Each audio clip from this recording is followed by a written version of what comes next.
Welcome to the Daily Items Winter Sports Podcast, a weekly look at what's happening with the Susquehanna Valley's high school and college teams. From Bucknell and Susquehanna University men's and women's basketball to all the high school hoops, wrestling, swimming, and more, the Daily Items Sports Team has the latest on the players, coaches, and teams to watch. Now, here's your host, Daily Items Sports Editor, Kurt Ritzman. Welcome to our Winter Sports Podcast. I'm Kurt, and today we're starting off with Chris Nagy for a couple reasons. One is he's the first one who showed up, and two is because he was at one of the biggest duels in the state on Tuesday night. Muncie hosted Southern Columbia.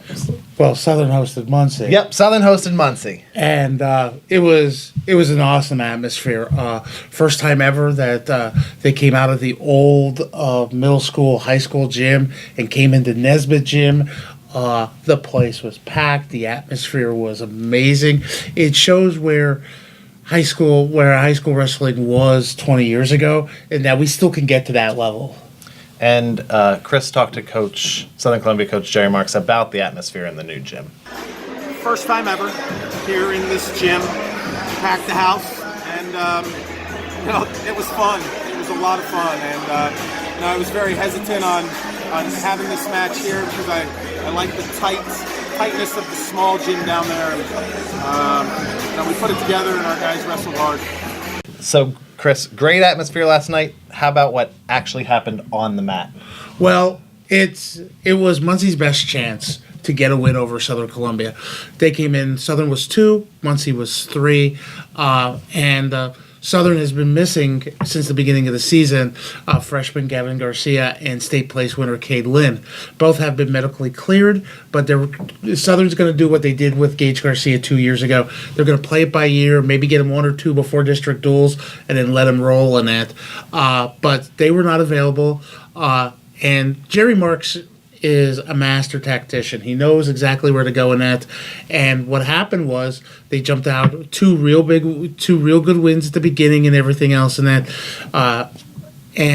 Yoder and Edmondson Patrick Edmondson got great wins, 9-0. And then this is where that's where you have the goods, Kustenbauer. But what happened there was, and Coach Marks talked about it, was the kids knew their roles. And their role was basically stay off your back. Okay. And they did. They didn't even give up a lot of bonus points in that. So it was 23-9, but you had this feeling like, Southern's their best punch was going to come. It's like the second half of a Southern football game. It's coming. And Gage Garcia with a 35-second pin. And then a surprise. Muncie bumped away from 220, gave a forfeit up at 220, and then moved their 220-pounder into heavyweight. So Southern's second 220-pounder, who's going to be their heavyweight going forward, only weighs about 211 pounds, moved up. That was Lear Quinton. And this matchup last year in the duel, Quinton got headlocked and pinned. Didn't happen this year. Lear got the pin, and that just started the next 3, and then it was over. The telling stat of the thing was both teams won 7 matches. Wait, both teams won 7 matches, yes. But Southern won 39-26? Yes. How can that happen, Chris? Bonus points, my friend. Bonus points, and that was the key to the game. Staying off your back and getting bonus points when you can. 6 out of the 7 Southern wins were 6-point bonus points. Wow. And right there, that's where the match was. And it just seems funny to me that I'm picking all the games, all the dual meets this year, where the team that wins gets all the pins. It just seems like it's just happening that way. I mean, even in takedowns last night, the 2 teams were almost even. Southern had 1 more than takedown, but it was great to see. And we all know that in 3 weeks we're going to see those 2 wrestle for first and second in Milton for the team duels. Oh, not so fast, my friend. Last week you were sitting here talking up Midwest, who we don't know if they're going to district duels, but giving Southern a hard time, giving Muncie a hard time maybe, and you're going to see them Thursday night against Mifflinburg. Another team that could give those 2, because they're starting to get healthy now too. Mifflinburg. Yeah, so This is going to be a real great duel. It's going to be a second straight duel that's going to be really good down at Midwest. They get a nice crowd there, because as I always make the joke, what else is there to do in Middleburg on a Thursday night? But they always get a real good crowd, real good student section. I'm really looking at the middle middle of those lineups. I'm looking at 38 to about 70 to see exactly. That's the bread and butter. I mean, Mifflinburg was really good at the Light Mountain Duels. Midwest was really good last week. And if Midwest goes, and from what I understand, they're going to leave it up to a team vote. It is no secret. Dale Frankie, the head coach at Midwest, does not like the dual system. He thinks it's a money grab by the PIAA. I'm not sharing anything that's new to anybody who's a wrestling fan. He thinks it's a money grab, but he's going to let it up to the kids because a lot of people think last year they could have finished third if they went. So he's going to leave it up to the kids this year. So it's really it's going to be interesting to see because if that happens, and the way the bracket is right now, it looks like it's going to be a full 16-team bracket. This might be the first year since we've started the district duels that when we get to Milton, there will be no Northern Tier team in the Final Eight. Towanda's the only one that has a chance, but their record is kind of inflated with some of the poorer teams up there, up in the Northern Tier. So there might be a chance that we might see no Northern Tier team in the district duels in the Final Eight at Milton this year. Now, Sullivan County is undefeated. They only have 4. You think that's also, they're not as good as the teams we have here in the Valley? Well, I don't think so. And Okay. we'll see exactly how good they are because they get Muncie Thursday. Wow. So after Thursday, there's a good bet that there'll only be one undefeated team left in the district, and it's going to be Southern. And then one more thing to look ahead to is Saturday is Lion Mountain Duels 2. I know Schick is going. I know it's another good field there Saturday. So if you don't have anything to do Saturday and you're a wrestling fan, head down to Mandata. That's a cool event. Yeah, it's going to be a very good duel, and it's going to be fun to watch. They do a great job down there, and of course, it's Light Mountain, so the food in the cafeteria is going to be very good. So.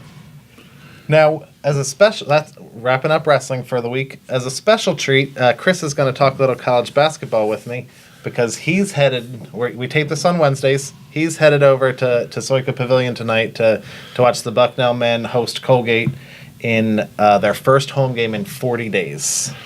It's going to be weird to not see Mats on the floor when I go over there. But I was doing a little reading up on Bucknell and everything. Kurt, it seems like they've been having a hard time. The men's has been having a real hard time in the first 20 minutes, not really getting out of the blocks. Like I know Coach Davis wants them to get out. Yeah, I was. They went to Hawaii, played real well in 2 of those games, and not a bad showing in the loss to TCU in the semifinals. Come back for Patriot League competition. I'm expecting them. They look good. I'm expecting them to roll. Patriot League opener at Army, they're down 11. No, they're down 23 at halftime. Come back and win on a last-second layup. It was incredible. But then they go up to Boston this weekend, down 11 at halftime. This time they don't catch up, down by 7. So, I don't know. Slow starts, that's something to watch going forward. We talked about throughout the season not having Nana Fallon, not having Zach Thomas, not having Stephen Brown. I don't know if that's contributing to the slow starts, but I would have thought by this time, 14 games into the season, they'd be past that. I still think they'll get past it. There's a lot of season left. I still think they're one of the favorites in the Patriot League. But that'll be something to keep an eye on, definitely, going forward. How are the women doing so far? Yeah, women are doing good. But again, women are coming off a tough loss. Home loss on Sunday to Boston University. Boston's first road win. I think it was the women's first loss of the year at Soika Pavilion. So, again, I really think that was just a blip. The women are 10-4, 1-1 in the Patriot League now. I think they're the class of the Patriot League. They're headed to Army Wednesday night and then at Lafayette Saturday. At Lafayette, I think that should be a win. I think worst case scenario, they come back from this weekend at 2-2 in the Patriot League, but I'd expect them to be 3-1 and start building some momentum rolling, hopefully get the 1 seed for the Patriot League tournament late February, early March. So can't forget Susquehanna. No, I was going to get there. Quiet year for them, I guess. They have not been as talented as they have been in the last couple of years. But does Frank have a good squad this year? Yeah, here's the thing about the men, and Mike was in here talking about it last week, is they're young, and 5 really talented freshmen. One of their better players is a sophomore. Then they've got 2 key upperclassmen, and once they get them all going, I mean, last year was a down year for the Riverhawks. But I think if they could get rolling, I think they could they could have a good end of the year postseason too. The men are 9-4, 3 straight wins, including their first 2 landmark wins. So I like what they're putting together. Again, Wednesday's a college day, so it's a little weird sometimes doing the podcast because you'll see it after tonight's games, but we're talking about them now. So they hosted Drew Wednesday. Mike Bullock's going out there, so make sure to read about that in Thursday's Daily Item, and that should be, I like the Riverhawks in that one. And then they're hosting Elizabethtown, the men and the women, in a doubleheader Saturday. So there's so much fun sports to watch on Saturday in the Valley. Yeah, there is. And then Susquehanna women, they've been down. We've kind of glossed over them a little bit the last couple weeks. But I want to talk about them a little more today. They do have a local kid, Yes. a Bailey Troll from Lourdes, Sure. who I've known since she's been all the way small. Her mom was a Lock Haven University graduate, just like me, and I've watched Bailey come up through the camps and everything at Lourdes and that. Actually, coached Bailey in one of the youth basketball leagues in Shamokin. So, but it seems like they still get that little. They get some of that local talent in, and then they build it with some of these no names that you don't really, and then they really flower at Susquehanna. You see that happening again this year? Sure. One of the things that Coach Jim Reed, and we've talked about it every week, I'm going to talk about it again. It's not a recording. Consistency. He hasn't found a rotation he likes. He hasn't found the minute distribution he likes. But Saturday at Goucher, they went out 78-51. First landmark conference win, snapped a 7-game losing streak to get them to 4-8 overall. And one of the players I like, Aaron McQuillan, really carried them. 22 points, 8 rebounds in the big win at Goucher. I'm hoping, and I'm sure Riverhawk women's basketball fans are hoping that win can start getting them headed more the right direction after that 7-game losing streak. And they're at Drew Wednesday, and then they'll be home Saturday as part of that men's women's doubleheader with Elizabethtown. So yeah, I'm thinking, if hopefully the Riverhawks figured something out at Goucher and can keep that going forward. And when Todd does college basketball with me, he likes to point out Kayla Klein, who was again recently the MAC, I'm going to say Commonwealth women's basketball player at Lycoming, and her and Akila McFadden are Lewisburg grad are doing well up there. Yeah, we also have Maddie Welliver down at Susquehanna Yep. too, who transferred from Lycoming, and that is a 2-sport star at Susquehanna. So there's a lot of local kids, there always is, and a lot of good. And it's even if we don't even touch on them, Bloomsburg always has a good program. Lock Haven is having a resurgence, and then so there's always some really good college basketball. And I've always been a big fan of going to these Division II games because that's where you get the purity of the game and everything else. They're just fun to watch. All right, so that's our college basketball roundup. I want to thank Chris for joining us, and I'm going to take a quick break, and then I'll have Scott and Todd in to talk boys and girls high school basketball. All right. Welcome, Todd. So since it's not football season, Todd and I are going to talk some boys basketball in the Valley. So who has impressed you through, is it halfway through the season? Yeah, it's about halfway through the season at this point. Wow. Season sure flies. I know. Well, the fall seems spread out, and then winter, and then spring's even more compressed, obviously. But obviously, we have to talk a little bit about Danville, 9-2, knocked off Shamokin on, I guess it would be Friday night, and then last night beat Jersey Shore. So they've now beaten the top 3 team, or the top 3 teams behind them in the league right now. So Danville's been playing real well, 9-2 right now. I think they're where we thought they would be. They had 4 starters back, and maybe the biggest improvement for the Ironmen has been in that 4th starter in Mavin James, who has given them a 4th scorer and kind of a presence up front on a zone deep on a 1-3-1 almost. Okay. But when you think of a 1-3-1, you kind of think of it as a trapping thing, and they don't really use it, don't really trap real hard out of it. But it's a kind of hard to throw over top against an athletic 6'3" kid who can dunk. So, and. That's kind of how Danville took control of the game on Friday night against Shamokin, who we found out if Shamokin's not shooting well, they're going to struggle a little bit to score. So, because it was 2 games in a row now that they were held under 50 points after scoring at least 61. And I think it was at least 61 in their previous 7 games. And that really came when Shamokin was really beating Danville off the dribble. And Coach Lenny Smith went to the zone, and Mavin James talked a little bit about after the game about why they went to that zone defense. We went to the zone because they were killing us off the dribble. So we went to the zone, made them shoot, and it proved the work. Offensively, you kind of came alive there in the second half. Were they kind of looking at, did they find that kind of that matchup? You were kind of able to exploit the defensive matchup? Well, in the first half, I didn't really get the ball. And in the second half, I improved that, and I caught fire. Did they want you to kind of attack the basket like you did? Yeah. Loyal Sock on Wednesday night, Shamokin tonight. How big is these two wins, getting through these two games for you guys? Very, very big wins for us. Were you guys nervous about, after a hard-fought game, worried about legs or anything tonight, and just? No, we're pretty confident, I would say. In your depth? Yeah. So were you impressed with their zone? Yeah, and where you'd think they would struggle, they struggled in the first half when they were playing man-to-man and rebounding. Okay. And, they out-rebounded Shamokin 20-13 in the first half, but 7 of Shamokin's rebounds were on the offensive end, and it really allowed Shamokin to stay in the game, and once Danville kind of, stopped the dribble penetration and started rebounding much better, I think Shamokin only had 6 or 8 total rebounds in the second half, and that's kind of where the Indians are going to struggle if they don't shoot well, as they're not a very tall team. I think Jaliki West is their tallest player at 6'3". Wow. And Coach Zimmerman's playing 3 or 4 guards most of the time, so it's going to be tough for them if they're not shooting the ball well, if they're not rebounding to beat some of the better teams. Before we slide off Danville, Mike Bullock was here last week talking boys basketball, girls basketball, college basketball. But when he and I were talking boys basketball, I put him on the spot. Danville was playing undefeated Loyal Sock last Wednesday, and he said Danville was going to beat him. Turns out he was right, so I just wanted to give him a little credit on that. That really seemed to have made Loyal Sock angry because they've beaten their last 3 teams by at least 30 points, and Southern had 1 loss going into that game and lost by, it was mercy ruled, and Central Columbia last night had 1 loss going into that game and was mercy ruled by the Lancers.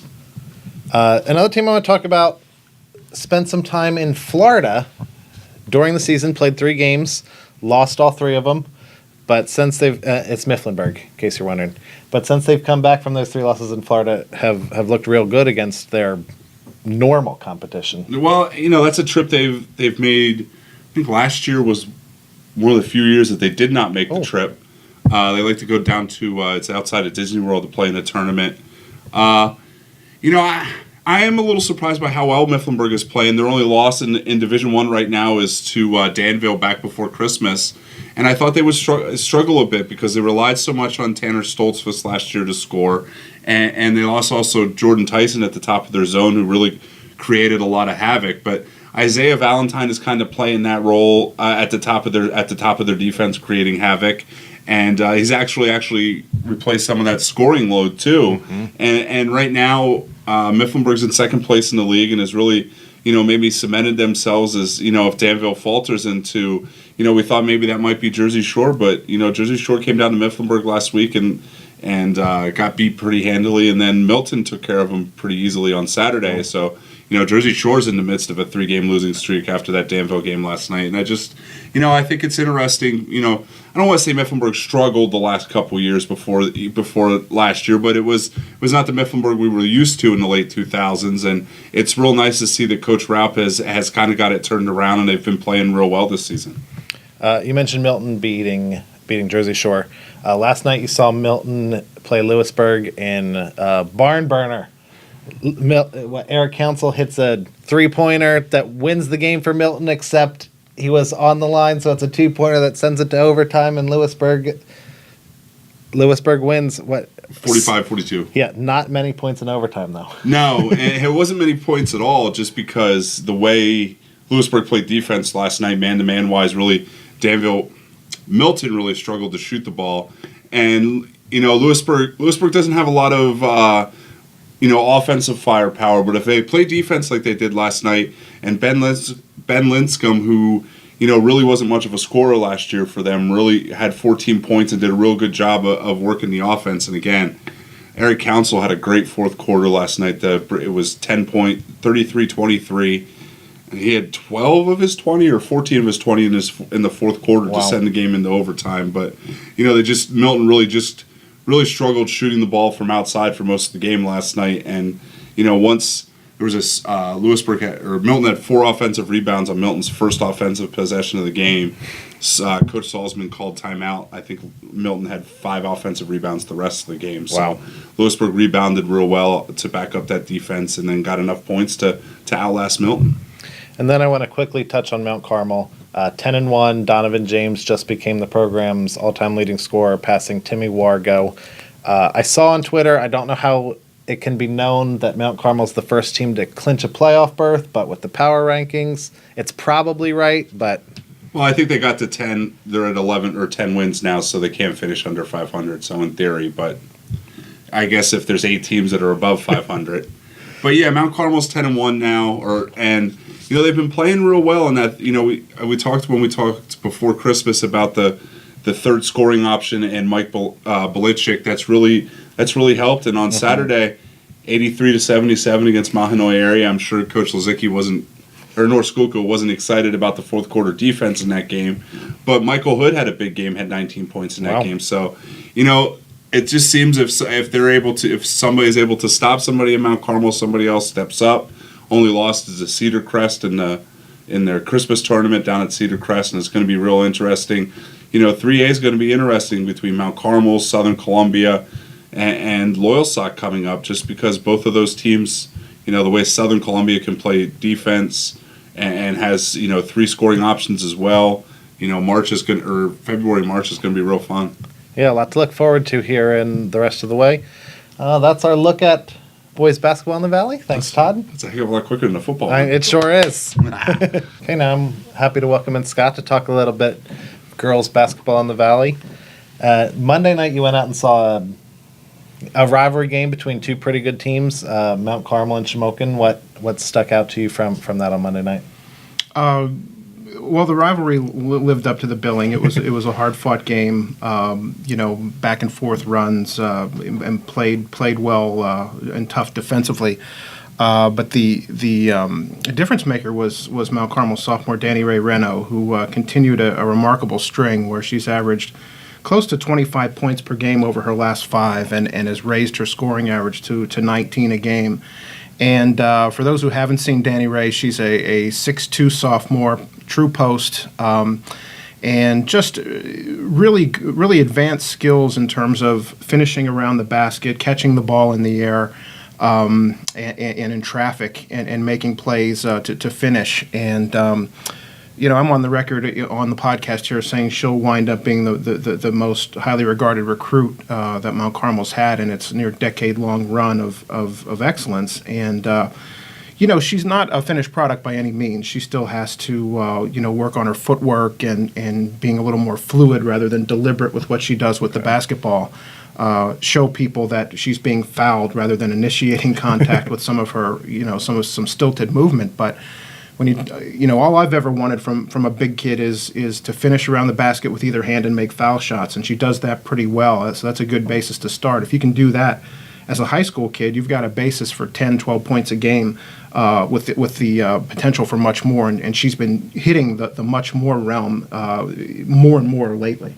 Now, count me as one of those who hasn't seen her. Mm-hmm. So her offensive numbers are impressive. I've asked you about it several times. How's her defense? Is she a good rebounder, or are those areas she needs to improve on? Well, funny you mentioned that. In the pivotal fourth quarter against Shamokin on Monday, there was a stretch of maybe 7 to 8 Shamokin possessions where Danny Ray Reno had 4 defensive rebounds, held them to one and done possessions, and really pivotal at that point in time as the Red Tornadoes added to their lead and got some separation. So one thing that Shamokin coach Jordan Rickard said after the game was she was disappointed that they stopped attacking the basket. She said one of the reasons she thought so is the presence of Danny Ray and her ability to block and alter shots. So yes, whether physically doing it or kind of imposing her will on other teams, she's a pretty good defender.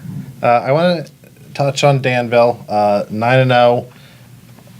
We've talked, at length about their 2 inside players, about, they have some perimeter threat in Lene Williams. They have some playmakers, maybe Emily Heath. What do you see from them going forward? Are they just going to cruise? Are they going to go 22-0? No, I don't think they've got that potential necessarily. In fact, the best team they've had in recent years fell short of that. Their district championship squad was beaten in its final game by Mifflinburg. And in this 9-0 start, they haven't played necessarily the highest competition or the best competition they'll see. Okay. In fact, tonight they're playing a Jersey Shore team, which is 7-4. They have a game at Mount Carmel next Monday, and after what is likely a win against Central Mountain, they'll face Mifflinburg for the second time, and that was a 3-point game the first time around. So the test is coming. We're talking about at Shore tonight, at Mount Carmel, and then against Mifflinburg, and that. If I see Danville come out of that grouping, those 3 of 4 games and 4 wins overall, and find itself at 13-0, then maybe we can talk about what a perfect season might look like. But I think they haven't had the true night in and night out test that this next week will provide. Okay, 2 things that made me think of. One is Mifflinburg seemed like they did a great job on Hannah Kaufman in a win Monday night. And 2, that Danny Ray Reno versus Coombe and Petrus matchup sounds like one I would like to see. Oh, absolutely, yeah. That's that. If you're talking marquee games in the next short span here, I think Monday's Danville at Mount Carmel game is one of them. Mifflinburg, yes, won 6 games in a row. The interesting there is their next 5 games are on the road, so not only the having to get up for these games, but having to play their brand of basketball on the road, maybe some hostile environments and things of that nature. And that makes me think of something else, Kurt. Selinsgrove, in talking with Coach Tim Lawver over the holiday at their Angela Wolf Royalty Memorial Tournament, told me that they have only 8 home games on their entire schedule. Wow. Kind of a glitch or how he was left it. And they have 4, half of those still to play, but that's out of 10. And so with only 8 home games all year, I think Selinsgrove's done an excellent job. It's 5-7 and only a 3-point loss at Lourdes away from being 500. Wow. So that Selinsgrove has played really good basketball of late, and they're going to play at Shikellamy of course, on Saturday. Shikellamy, 3-4, gets 8 of its next 9 at home. So that the Braves have a chance to make a little bit of a move with the home cooking and see its record rise above the 500 mark. And that's a nice rivalry game. Again, this has been a theme. Lots of fun sporting events in the Valley Saturday. Another one I'd like you to touch on is Lewisburg Warrior Run, a key divisional contest. Sure, and that's coming up on Saturday, and it's interesting because if you just look at the records as it stands, Lewisburg is 4-4, Warrior Run is 5-5. So you think, well, here are a couple of mediocre teams, just battling to keep their heads above water. Truth of the matter is, both are 3-0 in Heartland Division II. So Saturday's game, depending on tonight's outcome, very well could be for sole possession of first place in the division. Tonight, Lewisburg faces Shamokin, which is 2-1 in the Heartland Division, and has its sights set on playing for that crown after reigning in Hack 1 prior to realignment. Lewisburg is an interesting case, Kurt. Lost 3 in a row by a total of 8 points. Wow. And these are to teams with a combined record of 25-10. So while the Green Dragons are maybe still trying to find themselves, their identity a little bit under new coach Brent Sample, they have played good basketball. And in most recently playing a 10-1 South Williamsport team and had a game-winning 3 waved off at the buzzer. So Lewisburg has, despite a 5-5 record, still has momentum, might consider itself in the driver's seat for the Heartland 1 title, but they do play the best 2 contenders in Shamokin tonight and Warrior Run on Saturday. So a lot of things to look forward to in the next week and month and going forward in girls basketball. Thanks, Scott, for joining us. That's our Winter Sports Podcast for this week. We'll make sure to pick up the daily item. Just pick it up every day. And we'll see you guys next Thursday for our next installment of the podcast. Thanks.